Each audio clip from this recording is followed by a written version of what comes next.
Hello मेरे प्यारे बच्चों, मैं हूं कुलदीप शर्मा आपके साथ केएस इंस्टीट्यूट के लाइव ऐप पर।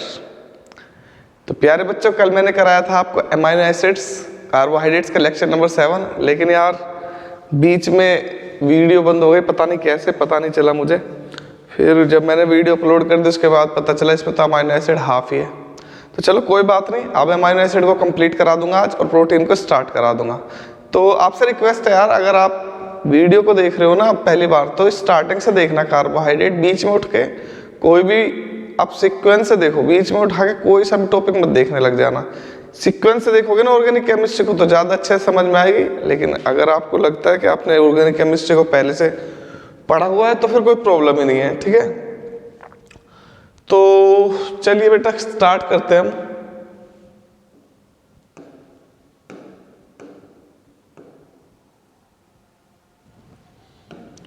मैंने स्टार्ट किया था part 2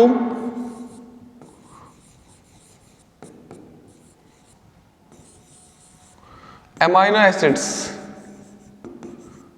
amino acids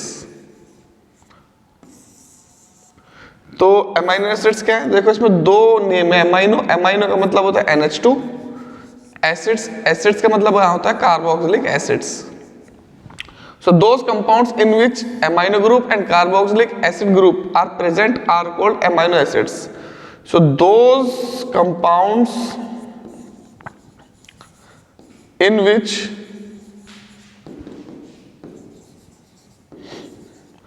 NH2 and COOH group present in the same molecule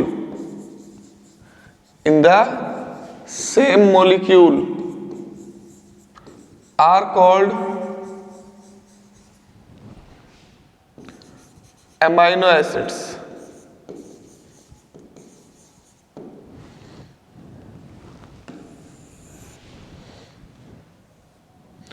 अब अमाइनो एसिड्स तो पढ़ लिया आपने सुना होगा इसके बाद alpha amino acids. Alpha amino acids कौन से होते हैं? तो अल्फा अमाइनो एसिड्स में अमाइनो ग्रुप अल्फा पोजीशन पे होता है, ठीक है, अल्फा कार्बन के साथ बॉन्डेड होता है। तो अल्फा अमाइनो मतलब अमाइनो होता है अल्फा पर। सो those amino acids in which NH2 group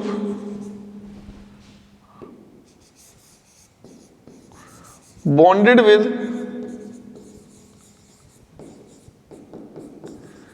alpha carbon atom. तो NH2 group alpha carbon atom के साथ बॉन्डेड होगा तो उन्हें बोलेंगे हम अल्फा अमाइनो एसिड्स। तो R CH NH2 COOH। अब यहां पे देखो ये COH ज्यादा प्रेफरेंस वाला फंक्शनल ग्रुप है, तो ये क्या हो जाएगा? अल्फा। अब इससे NH2 ग्रुप भी बॉन्डेड है, तो ये है अल्फा अमाइनो एसिड का general formula. Alpha amino acid का जनरल फॉर्मूला है। अब प्यारे बच्चों आपको एक बात बता दूं, प्रोटीन्स में जितने भी अमाइनो एसिड्स होते हैं वो सब अल्फा अमाइनो एसिड्स होते हैं, ठीक है। तो प्रोटीन्स कंटेन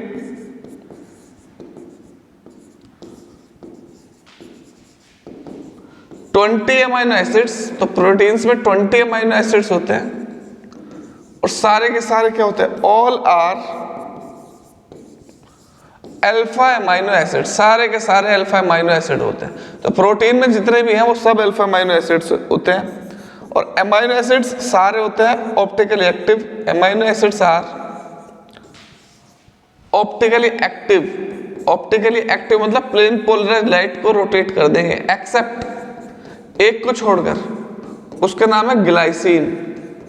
ग्लाइसिन को छोड़कर सारे ऑप्टिकली एक्टिव है, क्योंकि ग्लाइसिन में सिमेट्री नहीं होती, सिमेट्री होती है। अब देखना इसको, इसमें एक कार्बन के साथ दो सेम ग्रुप आ जाएंगे। जब दो सेम ग्रुप आ जाएंगे तो इसमें प्लेन ऑफ सिमेट्री मिल जाएगी। प्लेन ऑफ सिमेट्री नहीं होनी चाहिए। तो ये हमारे अल्फा अमाइनो एसिड्स। अब करेंगे हम इसका क्लासिफिकेशन। क्लासिफिकेशन ऑफ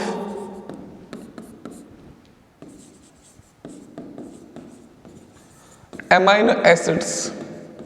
तो एमाइनो एसिड्स का मैंने कल क्लासिफिकेशन कराया था आपको on the basis of acidic basic nature. तो एसिडिक नेचर के बेस पर,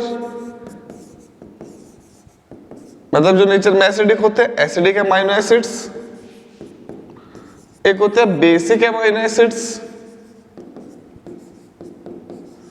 और एक होते हैं न्यूट्रल एमाइनो एसिड्स।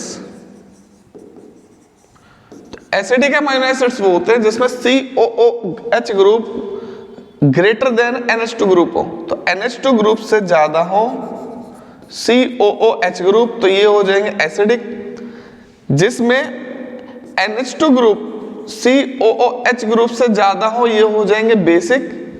और जिसमें NH2 ग्रुप और COOH ग्रुप दोनों इक्वल हो ये हो जाएंगे न्यूट्रल। तो अब इन तीनों की डेफिनेशन करते हैं हम, ठीक है। तो एसिडिक एमाइनो एसिड्स कौन से हैं? Those amino acids in which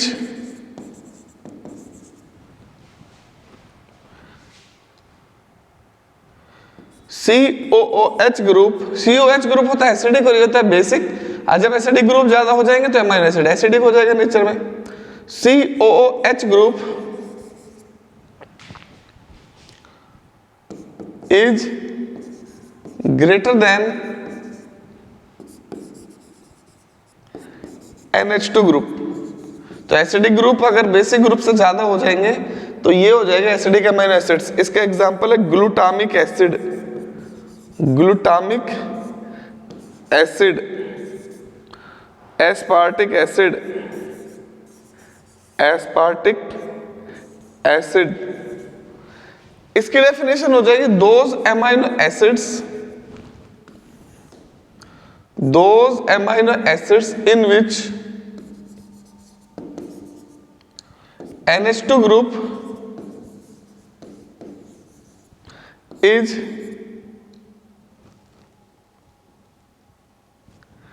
lesser than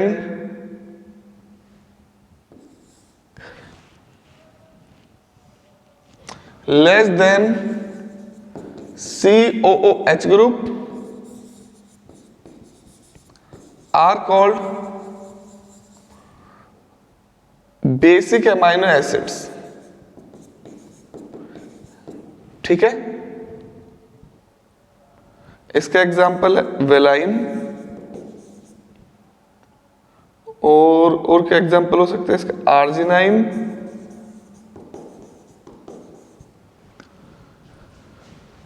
those amino acids in which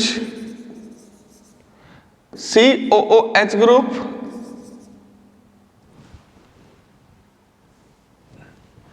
is equal to NH2 group, जिसमें COOH ग्रुप NH2 ग्रुप के इक्वल हो वो न्यूट्रल है, जैसे कि ग्लाइसिन, ये बहुत सारे हैं, ठीक है। एलेनिन। तो ये हो गए हमारा एक क्लासिफिकेशन। यहां तक तो मैंने आपको करा दिया था, नोट कर लो इन्हें।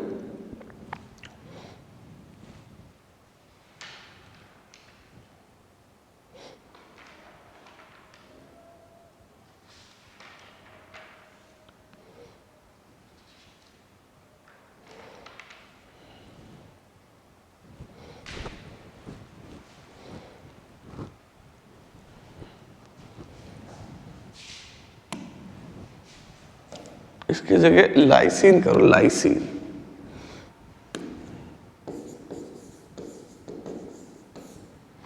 आर्जिनाइन। अब जैसे एस्पार्टिक एसिड की आप स्ट्रक्चर देखो, ये ऐसे है, CH COOH NH2 CH2 COOH। यहां पे देखो COOH 2 आ गए, NH2 1 है, ये एसिडिक है, ठीक है। लाइसिन को देखोगे आप, CH COOH NH2 CH2 4 times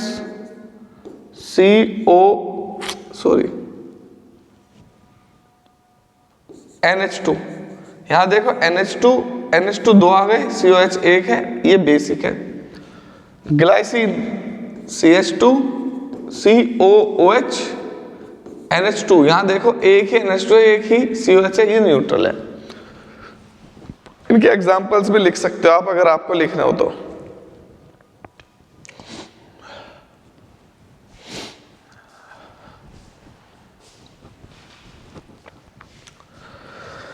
है दिल ये मेरा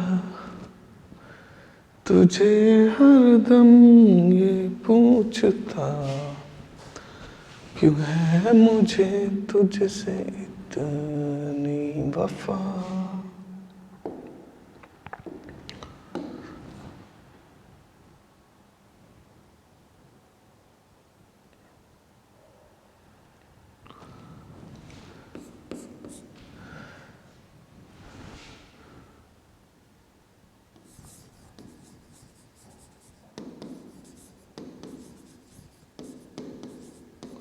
Classification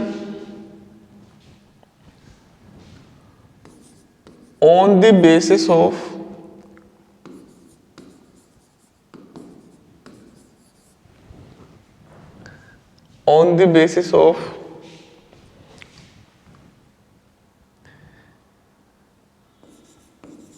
necessity,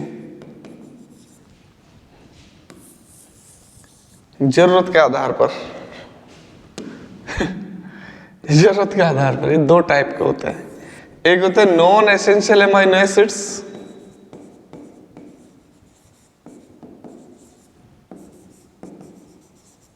ये सब करा चुका था मैं कल, और वो सब रिकॉर्डिंग नहीं हुआ, पता नहीं कहाँ चले गया। नंबर 2 एसेंशियल अमाइनो एसिड्स,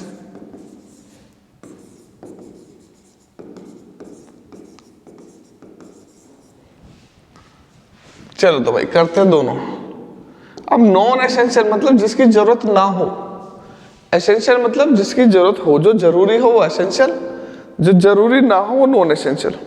तो मेरे प्यारे बच्चों ऐसा होता है जब हम फूड कंज्यूम करते हैं तो कुछ अमीनो एसिड्स हमारी बॉडी में अपने आप दूसरे कंपाउंड से बन जाते हैं। लेट अस सपोज मैंने एसिटिक एसिड खा लिया, ठीक है, तो एसिटिक एसिड से COOH ग्रुप मिल जाएगा मुझे। मैंने कोई दूसरा फूड खा लिया डाइट में अपनी और उसमें NH2 ग्रुप है, मतलब हमारी बॉडी जैसे अपने आप बना सकती हो, जिसकी डायरेक्टली हमें जरूरत ना हो, जो हमारी बॉडी खुद प्रोड्यूस करती है अमाइनो एसिड, वो होते हैं नॉन एसेंशियल, क्योंकि हमारी बॉडी में खुद बन जाते हैं अपने आप। हम नॉर्मल फूड खाते हैं उससे अपने आप मिल जाता है हमें, लेकिन मतलब इसके लिए कोई प्रॉपर डाइट की जरूरत नहीं होती है हमें कि डाइट में हमें ये अमाइनो एसिड लेना पड़ेगा, ये प्रोटीन लेना पड़ेगा। तो ये इनकम्प्लीट प्रोटीन में हमें आराम से मिल जाता है, ठीक है। इनकम्प्लीट प्रोटीन मतलब प्रोटीन ना मिले हम, जब भी हमें मिल जाएगा ये कंपाउंड, ये अमाइनो एसिड, तो मतलब ये नॉन एसेंशियल हुए, इनकी हमें जरूरत नहीं है। तो प्यारे बच्चों कुछ अमाइनो एसिड्स होते हैं जो बॉडी सिंथेसाइज नहीं करती, वो हमें डाइट में इंक्लूड करने पड़ते हैं, ठीक है, तो उन्हें बोलते हैं essential amino acids. So those amino acids which are produced by our body are called non essential, and those amino acids which cannot produce by our body and they must be included in our diet, so these are essential amino acids।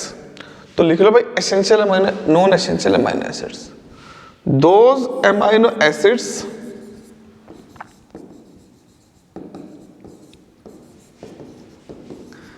which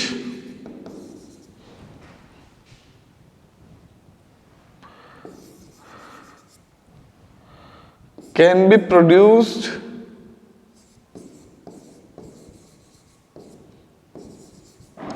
by our body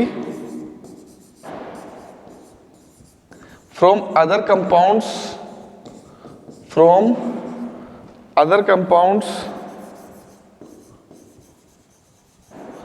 are called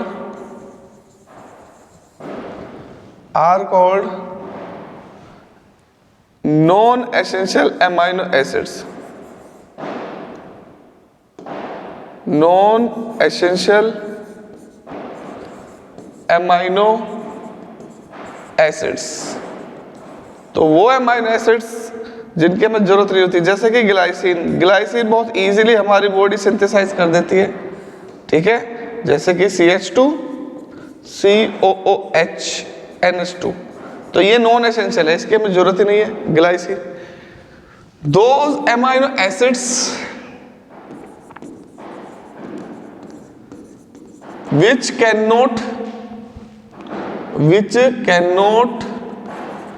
which cannot be synthesized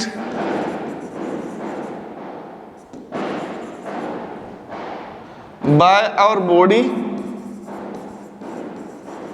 from other compounds,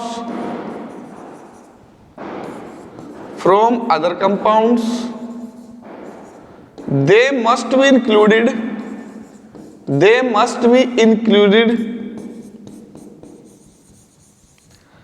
in our diet, are called essential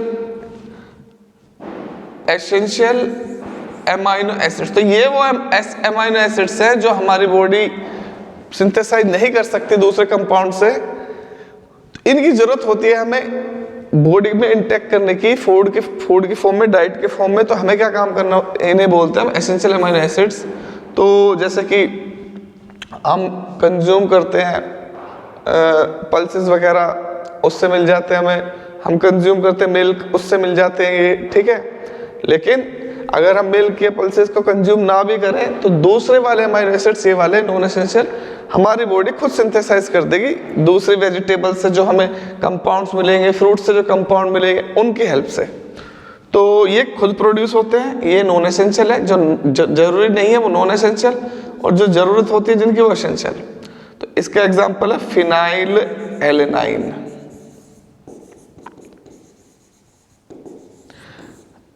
alanine तो है non essential और phenyl alanine है essential. तो alanine का formula होता है CH2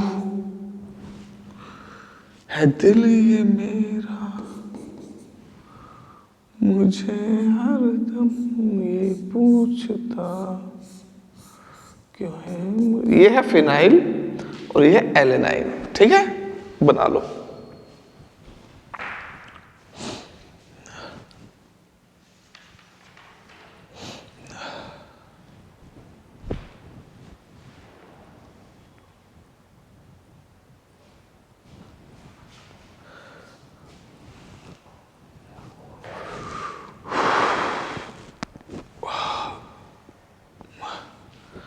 इसका एक और एग्जांपल लिख सकते हो एलेनाइन।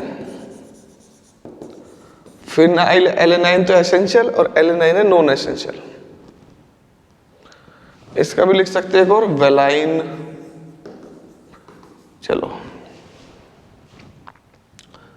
इसकी स्ट्रक्चर दिखाऊं अमाइनो एसिड्स की, देखो जैसे मैंने शायद कल वाले लेक्चर में दिखा दी थी, आ गई होगी वो, जहां तक मुझे याद है दिल ये मेरा, मुझे हरदम ये पूछता क्यों है मुझे तुझसे इतनी वफा। ये सारे अमाइनो एसिड्स हैं भाई, ये सारे हैं अमाइनो एसिड, ये सारे हैं अमाइनो एसिड।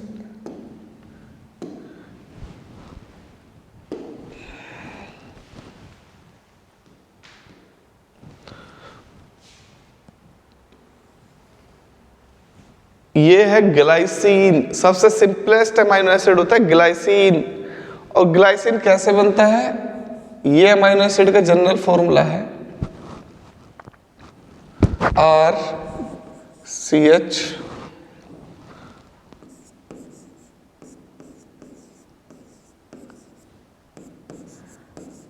अब इस R को बारी बारी से रिप्लेस करते चले जाओ, ये सारे अमाइनो एसिड बन जाएंगे। अब जिन पे स्टार बना हुआ है ये है एसेंशियल, ये भी एसेंशियल है, ये भी एसेंशियल है। देखो अभी कराया था फिनाइल एलेनाइन, वेलाइन भी कराया था, होगा कहीं पे वेलाइन जरूर, ये रहा वेलाइन एसेंशियल। ये भी एसेंशियल है।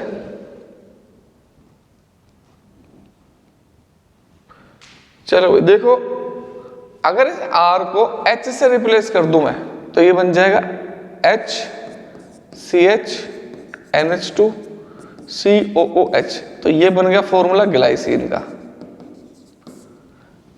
अगर मैं R को CH3 से रिप्लेस कर दूं तो ये बन जाएगा CH3 CH NH2 COOH। तो ये बन जाएगा एलेनिन का। और एलेनिन नॉन एसेंशियल है, अभी भी बताया था। वेलाइन एसेंशियल है, तो वेलाइन में इससे रिप्लेस करना है आपको, ल्यूसाइन में इससे रिप्लेस करना है आपको, आइसोल्यूसाइन में इससे रिप्लेस करना है आपको। तो मतलब इनसे रिप्लेस करते चले जाओ। अब देखो एसिडिक अमाइनो एसिड्स, एसिडिक कौन कौन से हैं? एस्पार्टिक एसिड, ग्लूटामिक एसिड, अभी अभी बताया था। बेसिक अमाइनो एसिड ये कम ही है बस, एसिडिक 3 है बस, बेसिक भी 3 ही है बस, बाकी 14 आपके होते हैं न्यूट्रल अमाइनो एसिड्स। ये सारे न्यूट्रल अमाइनो एसिड्स है 14। बेसिक में मैंने आर्जिनाइन लिखवाया था, देखो आर्जिनाइन, लाइसिन लिखवाया था, लाइसिन, क्योंकि इनके अंदर NH2 ग्रुप होते हैं, देखो ये। तो प्यारे बच्चों ये है अमाइनो एसिड्स, ठीक है। अब करते हैं next, preparation of amino acids.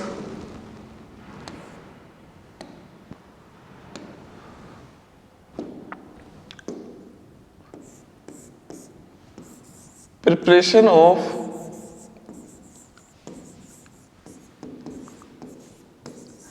Amino acids. Actually में ऐसा होता है,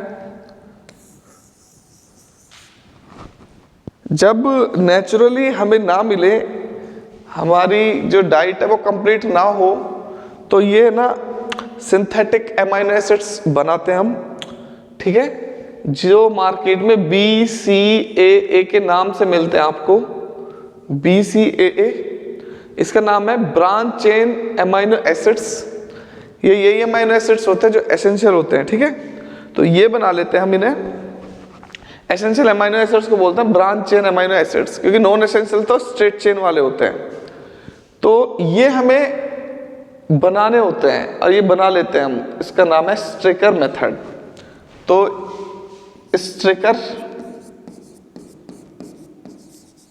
सिंथेसिस। तो 2 स्टेप में बनते हैं इससे अमाइनो एसिड, और हम लैब में बना सकते हैं, फैक्ट्री में बना सकते हैं। ऐसा नहीं है कि हमें इसके लिए बहुत ज़्यादा कुछ लगाने की जरूरत है, बहुत इजीली अमाइनो एसिड्स हम बना सकते हैं और अमाइनो एसिड को बना के मार्केट में बेच सकते हैं, बेचते भी हैं कंपनियां, ठीक है।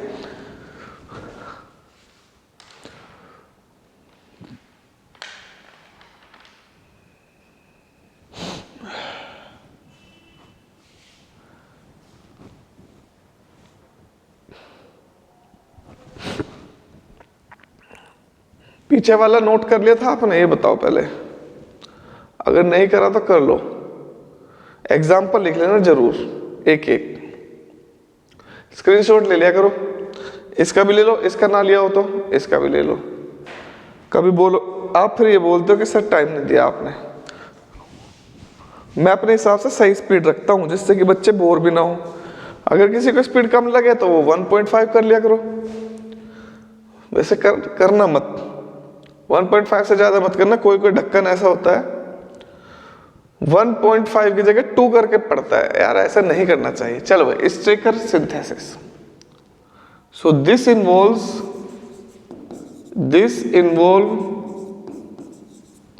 In the following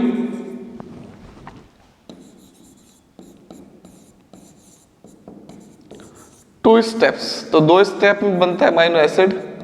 step first,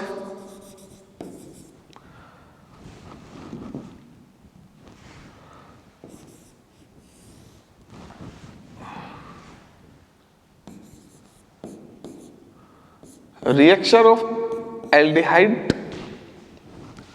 with HCN to give cyanohydrine RCO का बन जाएगा OH HCN। तो देखो यहां पर मेरे पास CN ग्रुप आ गया, OH ग्रुप आ गया। OH का NH2 बनाना है, CN का COH बनाना है।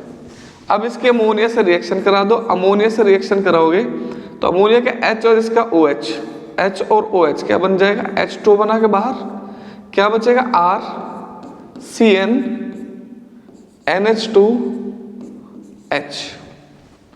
स्टेप 2,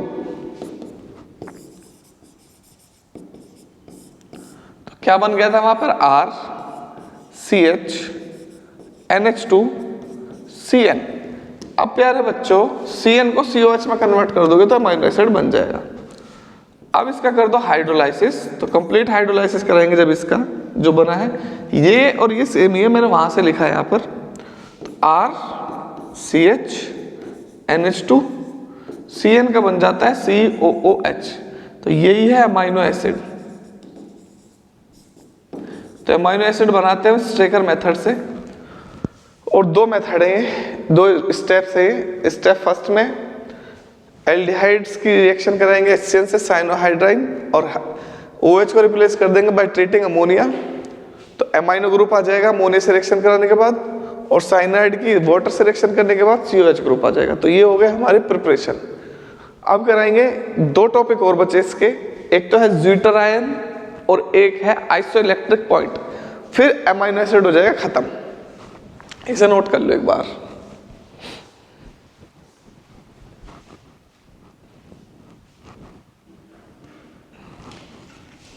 पानी पी लूं, बहुत देर हो गई।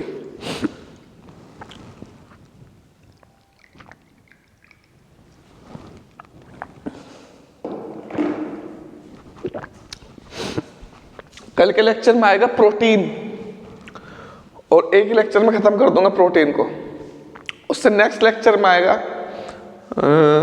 एंजाइम्स एंड विटामिन्स, वो भी एक में ही खत्म हो जाएंगे। उससे नेक्स्ट में आएगा न्यूक्लिक एसिड। तो ये मान के चलो 4-5 लेक्चर में अब आपका चैप्टर हो जाएगा फिनिश्ड। उसके बाद मैं रैंक बूस्टर सीरीज में डालता रहूंगा रेगुलर, तो रैंक बूस्टर सीरीज देखते रहना कंटिन्यू। मार्क्स आएंगे आपके ऑर्गेनिक केमिस्ट्री में 100%। चैलेंज है, कॉन्फिडेंस है, और जैसे मैं बता रहा हूँ ऐसे करते चलो, आप कामयाबी छूओगे हमेशा। बहुत एक्सपीरियंस है और बहुत ज़्यादा मेहनत करता हूँ आपके लिए। और जब कोई इंसान मेहनत करता है तो जो वो सोचता है वो भगवान सपोर्ट हमेशा करते हैं। मैं तो आपको भी कहता हूँ आप मेहनत क्या करो। मुझे तो विरासत में मिला ही क्या है, मुझे विरासत में मिली है केवल मेहनत, और मैं उसी को ही आगे लेकर चल रहा हूँ स्टार्टिंग से और आज तक, और आगे भी लेकर चलता रहूँगा जब तक मैं हूँ। आपके एज में मैं बहुत मेहनत करता था, ऐसा नहीं है, बहुत ज़्यादा, मतलब अब से भी डबल करता था। यकीन मानो अब तो मैं कुछ भी नहीं करता जो उस टाइम करता था। अब केवल मैं मेंटल वर्क करता हूँ, उस टाइम मैं बहुत ही ज़्यादा फिजिकल वर्क करता था, क्योंकि हमारे घर का काम था, मैं उसमें भी इन्वॉल्व था बहुत ज़्यादा, और फिर पढ़ाई भी करता था ऊपर से। तो मतलब बहुत ही ज़्यादा प्रेशर था। अभी मैंने पता है क्या हुआ, संडे को क्लास रखता हूँ मैं उन बच्चों की जिनकी मैं बीच में कभी कोचिंग में छुट्टी कर देता हूँ। अब जैसे एक बैच में 50-60 बच्चे हैं, तो पता है कितने बच्चे आए थे अभी लास्ट संडे को, 20। तो मतलब 50% एब्सेंट थे। तो वो जैसे मंडे को है, मैंने उनसे पूछा बेटा एब्सेंट क्यों थे, मैंने तो आपको बुलाया था अपना टाइम देकर, जबकि मेरे टाइम बहुत ही ज़्यादा प्रीशियस है, तो मैं और भी काम कर सकता हूँ अपने, मुझे काम की तो कमी है नहीं। तो पता है एक ने क्या जवाब दिया, सर आपने बुलाया था सुबह 8 बजे और हम तो 10 बजे सोकर ही उठते हैं।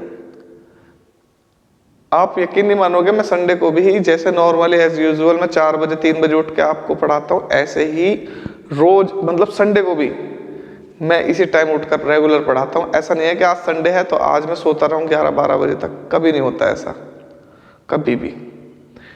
तो उसने कहा संडे है, हम तो 11-12 बजे सोकर उठे थे तो हमें पता ही नहीं चला। तो बेटा ऐसा ना किया करो, मेहनत करनी चाहिए आपको। यही टाइम है, बहुत ही क्रिटिकल टाइम है, यही टाइम आपको बना देगा और यही टाइम आपको ख़त्म कर देगा।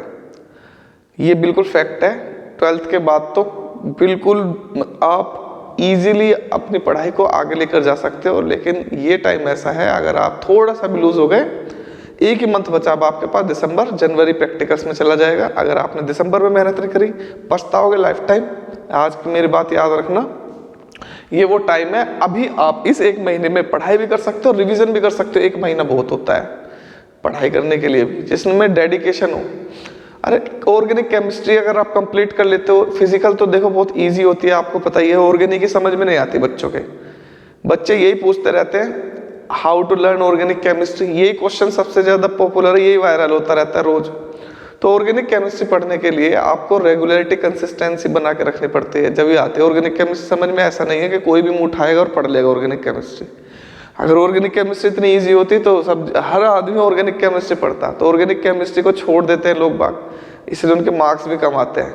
मेरे पास ऐसे भी बच्चे आए हुए हैं जिन्होंने ऑर्गेनिक केमिस्ट्री को हाथ नहीं लगाया, केवल फिजिकल केमिस्ट्री को पढ़ा था उन्होंने, और फिजिकल केमिस्ट्री में उनके नंबर इतने बन नहीं पाए, फेल हो जाते हैं। फिर कंपार्टमेंट लग जाते हैं तो मेरे पास आते हैं कि सर पढ़ा दो।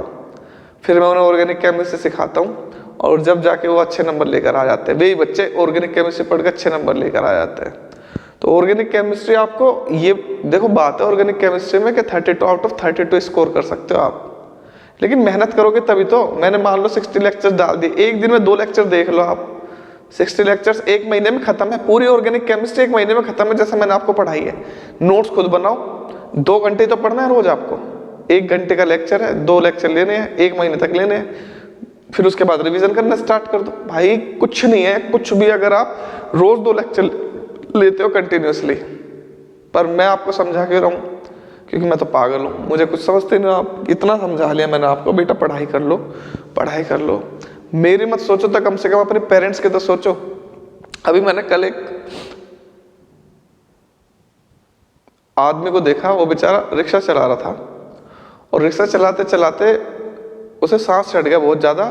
तो मैंने उसे देखा, मैं बिल्कुल सच बता रहा हूँ, कभी आप मजाक समझ रहे हो। तो उसने क्या काम करा, अपने जेब में से पंप निकाला अस्थमा का और उसे इनहेल करने लगा। तो अब ये देखो कितना ज्यादा, मतलब, और उसकी एज कम से कम होगी 60 के आसपास। मतलब वो 60 की एज में इतनी ज्यादा मेहनत कर रहा है। पता है क्यों कर रहा है? जरूर उसके बच्चे पढ़ाई कर रहे होंगे और उनकी पढ़ाई के लिए वो पैसे जोड़ रहा होगा, किसी इंस्टीट्यूशन में दे रहा होगा, वो घर के खर्चे चला रहा होगा, और अपने बच्चों को अच्छी जो भी उससे हो सकता होगा उनको फैसिलिटीज प्रोवाइड कराने की कोशिश कर रहा होगा। वरना बीमारी किसी को इतनी खतरनाक हो, अगर वो ना मिले टाइम पे, सोचो खत्म हो गया मान लो, और उसने सोचा कि चलो बाद में ले लेता हूँ, या मेडिकल स्टोर नहीं है कहीं आसपास, तो क्या होगा? वो अपनी जान पे खेल के अपने बच्चों को पढ़ाते हैं पेरेंट्स हमारे। तो मेरी ना सोचो, अपने पेरेंट्स की तो सोचो। पर आप सोचोगे जब भी तो आपको कोई फर्क ही नहीं पड़ता, सोचते ही नहीं बिल्कुल भी। पागल मानते हमें भी और अपने पेरेंट्स को भी। आपका तो फर्ज ये है, संडे हो चाहे मंडे हो, रोज पढ़ना है हमें। कोई सा भी डे हो, छुट्टी मनानी बंद कर दो। अगर तुम 2 महीने छुट्टी नहीं मनाओगे तो आपका क्या चला जाएगा? अब तो चलो जो आपने कर दिया कर दिया, 2 महीने आप छुट्टी नहीं मनाओगे तो आपका क्या चला जाएगा? क्या आपका बिगड़ जाएगा? इस शरीर का कुछ नहीं घटना बढ़ना, ऐसे ही रहेगा ये। कभी सोचते हो मैं हल्का हो गया, मैं भारी हो गया? कुछ नहीं होने वाला इससे। तो जितना काम लोगे उतना ही कम है, और आपकी एज में तो कितना ही काम ले लो, इससे इस पर कोई फर्क नहीं पड़ने वाला। ना ये थकेगा ना ये रुकेगा। वो आपकी मेंटलिटी है कि ये होता है वो होता है, कुछ नहीं होता। आपकी एज में तो कितने काम करा लो इससे। तो बेटा मेहनत करो, पेरेंट्स की तरफ को देखो, मेरी तरफ तो बिल्कुल भी मत देखो। वो बहुत उम्मीद से आपको पढ़ा रहे हैं। अपने हार्ड वर्क का हिस्सा नहीं, अपने पूरे हार्ड वर्क को आपके ऊपर लगा रहे हो। आपका भी देखना उनको, वो कैसे कमाते हैं। जिस वो कंपनी में काम करते होंगे, वो कंपनी उनसे कैसे काम कराती है। वो अगर कोई बिजनेस करते होंगे, वो देखना वो बिजनेस कितने हार्ड वर्क से करते हैं। इतना आसान है पैसा कमाना। आसान अगर लग रहा हो तो एक दिन उनकी जगह जाकर देख लेना, या किसी की जिंदगी जो काम करता हो पर्सन, जैसे कि आपके पेरेंट्स, उनकी लाइफ जी कर देख लेना। एक दिन पता चल जाएगा, रोने लग जाओगे आप। आपको शर्म नहीं है बिल्कुल भी। समझा के पागल हो गए यार, पर समझ में नहीं आती बात, क्या करें।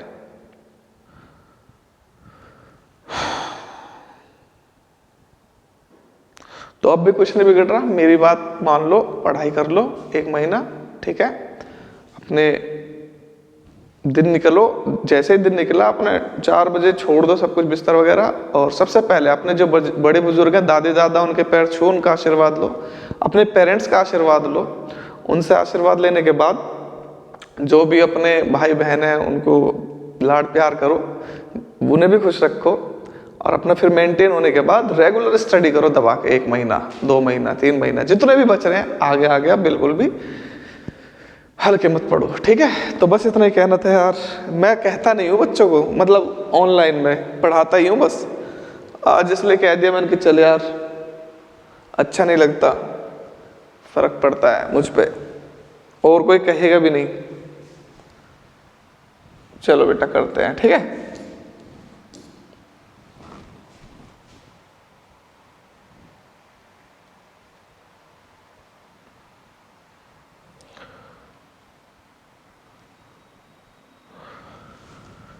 है दिल ये मेरा मुझे हरदम ये पूछता, क्यों है मुझे तुझसे इतनी वफा। ज्विटर आयन, इसका एक नाम और है डाई पोलर आयन। चलो बेटा देखो, आपको तो पता ही है इसके अंदर 2 ग्रुप होते हैं, NH2 बेसिक, COOH एसिडिक। इसकी वजह से इसके अंदर ऐसा हो जाता है, ठीक है। तो देखो भाई, in aqueous solution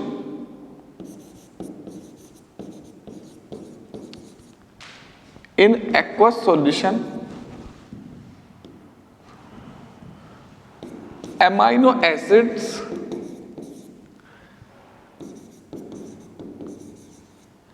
exist as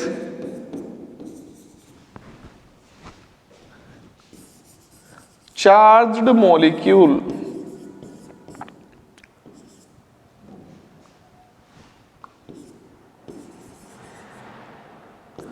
because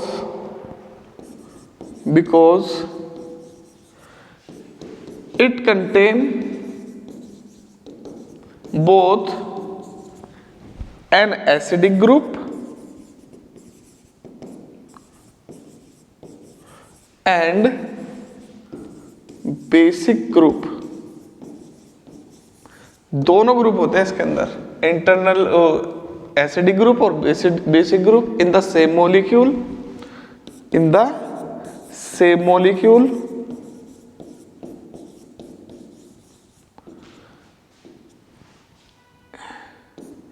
The internal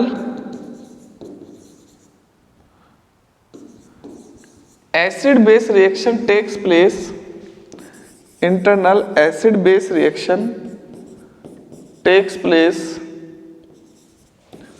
by the transfer of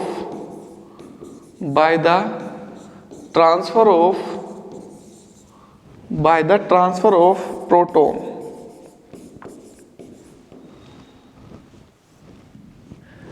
This is called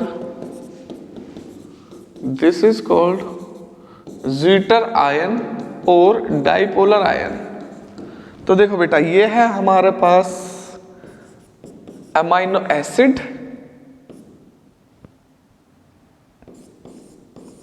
अब आपको तो पता है अमाइनो एसिड्स में ये जो NH2 ग्रुप है बेसिक है, और ये कार्बोक्सिलिक एसिड है ये एसिडिक है।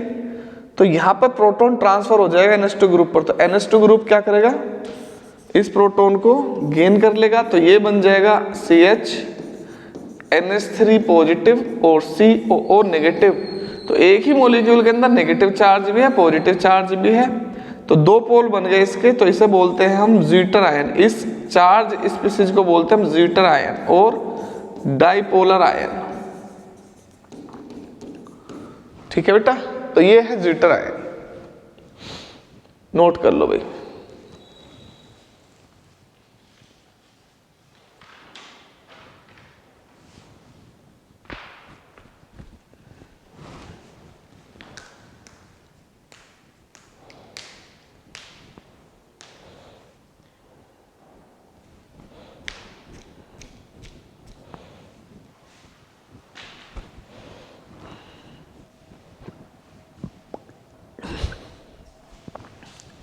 लास्ट पॉइंट बचा इसका अमाइनो एसिड का, फिर अमाइनो एसिड खत्म हो जाएगा। पार्ट 2 कल करूंगा स्टार्ट, पार्ट 3 प्रोटीन्स। तो ये पार्ट 2 खत्म होने वाला है। कार्बोहाइड्रेट ऑलरेडी कर चुका हूँ खत्म, अमाइनो एसिड आज हो जाएगा, प्रोटीन कल करूंगा, ठीक है। फिर एंजाइम करूंगा और फिर विटामिन्स, फिर अमाइनो एसिड्स। तो 3 टॉपिक बचे, protein, enzyme, vitamins, nucleic acids. तो 4 बचे। इन 4 में से 2 टॉपिक तो एक ही दिन में हो जाएंगे और 2 टॉपिक एक दिन में हो जाएंगे। तो 2-3 क्लास में अब आपकी ऑर्गेनिक केमिस्ट्री पूरी कंप्लीट हो जाएगी। देख लो कितनी मेहनत करी होगी मैंने ऐसे काम के लिए जिसमें मुझे कुछ नहीं मिलना बिल्कुल भी, और अभी तो बिल्कुल भी नहीं मिलना, जब मिलेगा जब मिलेगा। लेकिन अभी तो बिल्कुल भी मैं बिना लालच के लिए सिर्फ आपके लिए मेहनत कर रहा हूँ इतनी कि मुझे बहुत सारे बच्चे, वो बच्चे जो मेरे पास ऑफलाइन ले लेते हैं कोचिंग, और वो मुझसे खुद कहते थे कि सर आप ऐसा प्लेटफॉर्म बनाओ जिससे कि ज़्यादा से ज़्यादा बच्चे को टारगेट कर सको, क्योंकि आपका कंटेंट बहुत ही यूनिक है और इजी टू अंडरस्टैंड है, आराम से समझ में आ जाता है, बच्चों को डिफिकल्ट नहीं लगती फिर केमिस्ट्री। उनकी बातों को मैं कम से कम 7-8 साल से सुनता हुआ आ रहा था। तो मैंने 2019 में स्टार्ट भी किया था ये सब, लेकिन फिर उसके बाद कुछ फाइनेंशियल प्रॉब्लम्स आ गई, कोविड भी आ गया था। तो 2019 में स्टार्ट करा था बहुत अच्छे से, लेकिन फिर वही फाइनेंशियल प्रॉब्लम आने की वजह से छोड़ दिया। फिर अब दोबारा से मैंने 2023 में स्टार्ट किया था, अभी अगस्त में, अभी 3-4 महीने हुए हैं। तो आपके सपोर्ट से, आप भगवान की कृपा से, मेरे मम्मी पापा की कृपा से, आशीर्वाद से सब कुछ बहुत अच्छे से हो रहा है।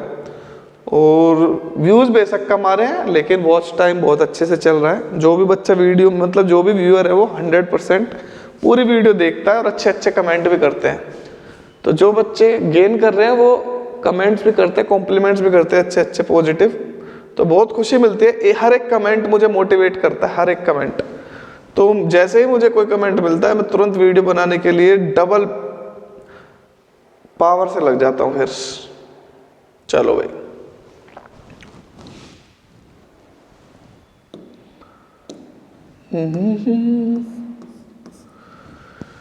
तुझ में खोया रहूं मैं।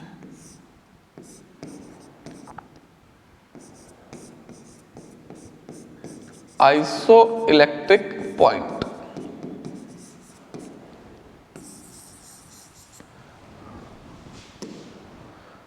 तो आपको तो पता ही है ज़्विटर। तो in solution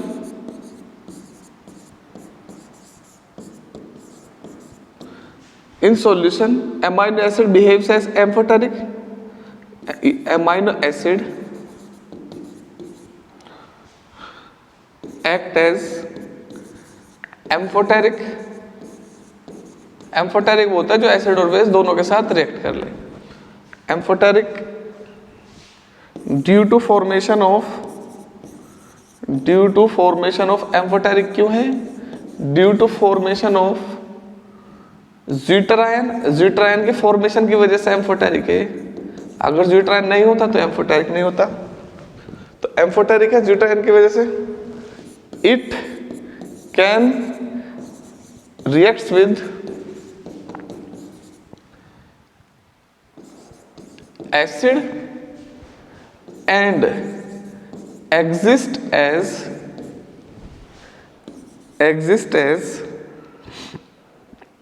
positively charged species। या पॉजिटिवली चार्ज आयन लिख लो, स्पीसीज लिख लो, कोई प्रॉब्लम नहीं है। तो देखो भाई मेरे पास ये है RCHCOO minus plus NH3 positive. अब इसमें H प्लस मतलब एसिडिक मीडियम में है, तो H प्लस इस पर अटैक करेगा तो ये बन जाएगा RCHCOOH और ये बनेगा NH3 प्लस। तो अब ये कैसा चार्ज मॉलिक्यूल हो जाएगा? पॉजिटिवली चार्ज मॉलिक्यूल स्पीसीज हो जाएगी। तो अब एक अगर इलेक्ट्रिक फील्ड इस पे अप्लाई करूंगा तो किसकी तरफ को अट्रैक्ट होगा? This attracts towards cathode. अब ये कैथोड की तरफ को अट्रैक्ट करेगा, ठीक है। Next line,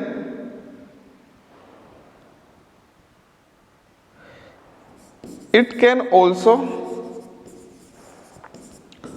react with base and exist as negatively charged ion and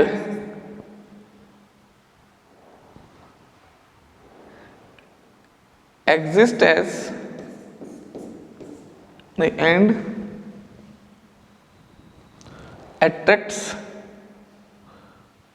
and attracts towards anode की तरफ अट्रैक्ट होगा इलेक्ट्रिक फील्ड में।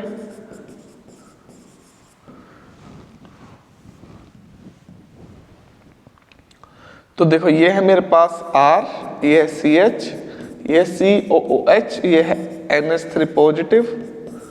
अब इस पे बेसिक मीडियम में OH माइनस, इस पे तो अटैक करेगा नहीं, इस पे करेगा, तो ये बन जाएगा R CH, NH3 प्लस का बन जाएगा NH2 और ये बन जाएगा COO minus plus H2O।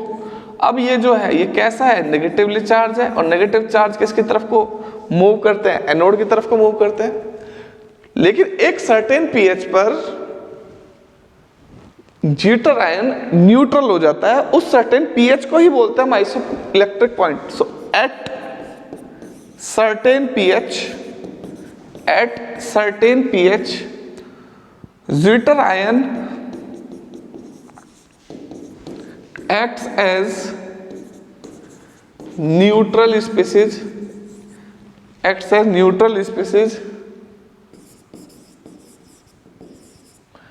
This pH is called isoelectric point. तो आइसोइलेक्ट्रिक पॉइंट सबका अलग अलग होता है। अब अगर आप इसमें इलेक्ट्रिक फील्ड अप्लाई करोगे ना उस pH पर, तो ना ही जीटर आयन एनोड पे जाएगा, ना ही कैथोड पे जाएगा, किसी पे भी नहीं जाएगा। तो सिंपल सी डेफिनेशन ये है इसकी, एक नंबर में आती है कि आइसोइलेक्ट्रिक पॉइंट क्या है। तो isoelectric point is the pH at which deuter ion exists as neutral molecule and does not move towards anode or cathode। अब देखो ये यहाँ पर OH माइनस से रिएक्ट करके नेगेटिवली चार्ज हो गया, अब ये एनोड की तरफ को मूव करेगा। बट अगर एक pH ऐसा आ गया इसका कि जब ये न्यूट्रल की तरह बिहेव करेगा, उस pH पर अब ये कहीं भी मूव नहीं करेगा, ना ये नेगेटिव की तरफ को जाएगा एनोड की तरफ, और ना पॉजिटिव की तरफ को जाएगा। तो अब इसे बोलेंगे हम आइसोइलेक्ट्रिक पॉइंट। तो आइसोइलेक्ट्रिक पॉइंट क्या है, pH। Isoelectric point is the pH। तो मैंने आपको बेटा सब करा दिया अमीनो एसिड का। तो मेरे प्यारे बच्चों, खुश रहो, जीते रहो, मेहनत करते रहो, भगवान आपको तरक्की दे, कामयाब हो, सब कुछ मिले आपको जो आप चाहते हो अपने जीवन में। अच्छी अच्छी चीजें, जायज चीजें, गलत डिमांड नहीं। Part 3 proteins. तो प्रोटीन कल पढ़ाऊंगा मैं। Peptide linkage, polypeptide bonds, fibrous and globular protein and structures of protein, then we are free. चलिए बेटा, मिलते हैं नेक्स्ट क्लास में। Thank you so much. Video को शेयर कर देना। God bless you all. Bye bye.